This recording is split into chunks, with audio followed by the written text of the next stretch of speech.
পল্লবীতে প্রবল বৃষ্টিতে দুর্গত মানুষের পাশে টানা দ্বিতীয় দিনের মতো দাঁড়িয়ে আছেন ঢাকা উত্তর সিটি কর্পোরেশনের ২ নম্বর ওয়ার্ডের কাউন্সিলর প্রার্থী মীর ইমরান হোসেন মিথুন।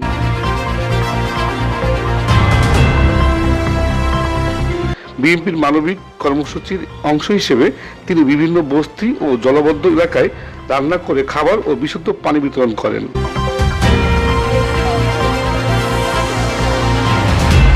মানুষের দুঃসময়ে পাশে থাকার প্রতিশ্রুতিও পূর্ণ ব্যক্ত করেন। এ সময় স্থানীয় বাসিন্দারা এই মানবিক উদ্যোগকে স্বাগত জানান এবং দুর্গত মানুষের জন্য এমন সহায়তা অব্যাহত রাখার আহ্বান জানান।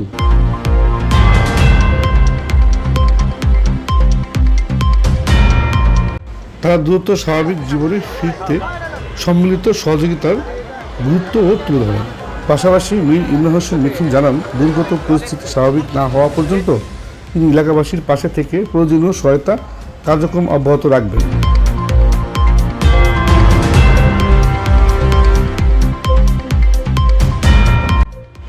তিনি সবার সুস্থতা ও নিরাপত্তা কামনা করেন।